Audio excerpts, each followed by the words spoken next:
See, now, I've got to speak one or two words, just to try my voice, I understand. There are two things that people always want to ask me. Well, one of them is how I ever came to write the Sherlock Holmes stories, and the other is about how I came to have psychic experiences and to take so much interest in that question. Well, first of all, about the Sherlock Holmes stories, they came about in this way. I was quite a young doctor at the time. I'd had, of course, a scientific training, and I used occasionally to read detective stories.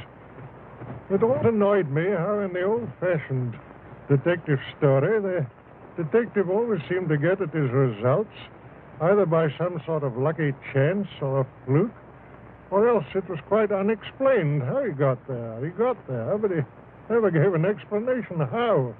Well, that didn't seem to me quite playing the game. It seemed to me that he's bound to give his reasons why he came to his conclusions. Well, once I began to think about this, I began to think of turning scientific methods, as it were, onto the work of detection. And I used, as a student, to have an old professor. His name was Bell, who was extraordinarily quick at deductive work. He would look at the patient. He would hardly allow the patient to open his mouth, but he would make his diagnosis of the disease and also very often of the patient's nationality and occupation and other points entirely by his power of observation. So naturally I thought to myself, well, if a scientific man like Bell was to come into the detective business, he wouldn't do these things by chance. He'd get the thing by building it up scientifically. So, having once conceived that line of thought, you can well imagine that I had, as it were, a new idea of the detective, and one which it interested me to work out. I thought of 100 little dodges, as you may say, 100 little touches by which he could build up his conclusions, and then I began to write stories on those lines. At first, I think they attracted very little attention, but after time, when I began the short adventures, one after the other, coming out month after month in the Strand magazine, people began to recognize that it was different to the old detective, that there was something there which was new. They began to buy the magazine, and it prospered, and so I may say did I. We both came along together, and from that time, Sherlock Holmes fairly took root.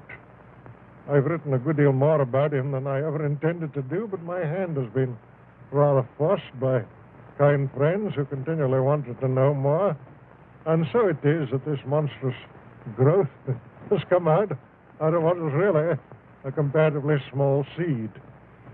Now, the curious thing is how many people there are in the world who are perfectly convinced that he is a living human being. I get letters addressed to him, and I get letters asking for his autograph, get letters addressed to his rather stupid friend, Watson. I've even had ladies writing to say that they'd be very glad to act as his housekeeper. One of them, when she heard that he had turned to the occupation of keeping bees, wrote saying that she was an expert at segregating the queen, whatever that may mean, and that she was evidently predestined to be the housekeeper of Sherlock Holmes. I don't know if there's anything more I could say with advantage about him. But on the other point, which is to me, of course, a very much more serious one, on the question of my taking up this psychic matter, curiously enough, my first experiences in that direction were just about the time when Sherlock Holmes was being built up in my mind.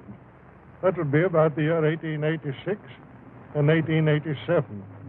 So nobody can say that I formed my opinions on psychic matters very hastily.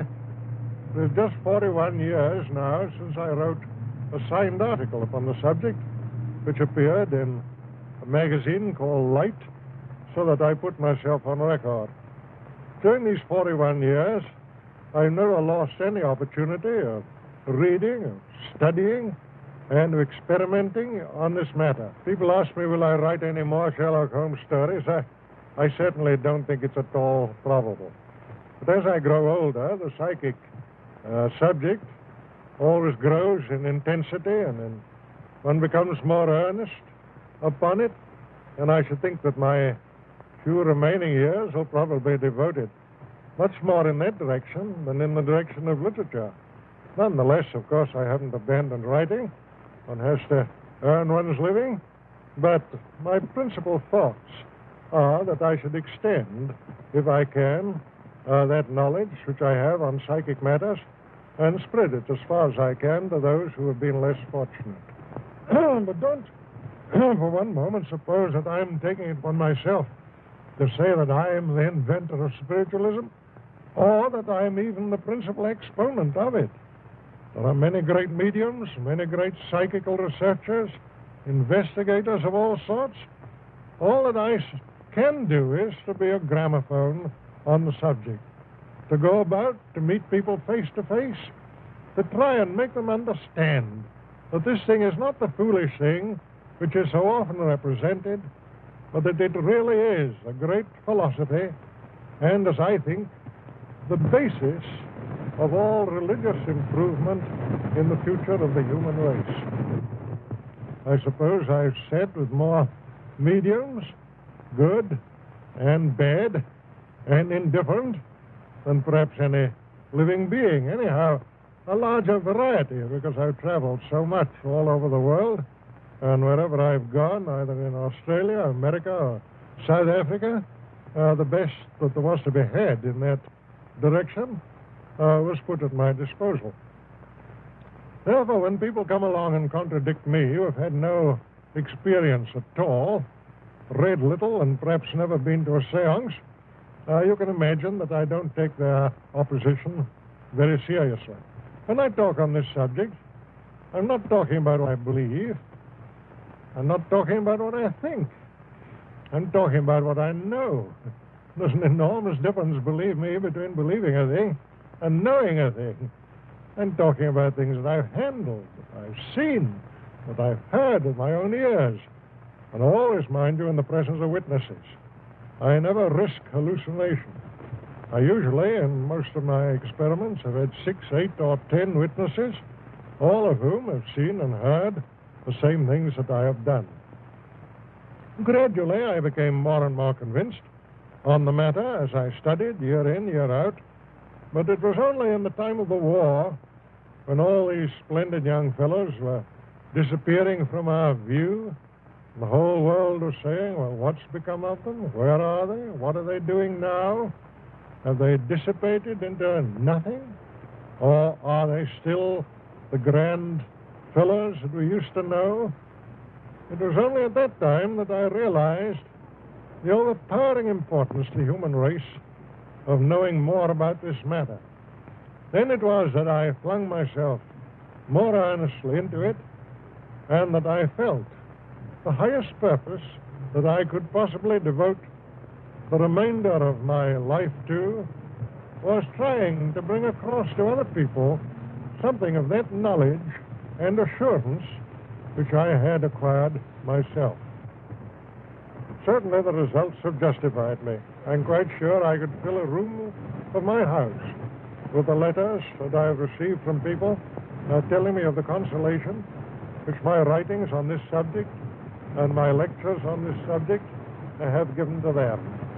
How they have once more heard the sound of a vanished voice and felt the touch of the vanished hand.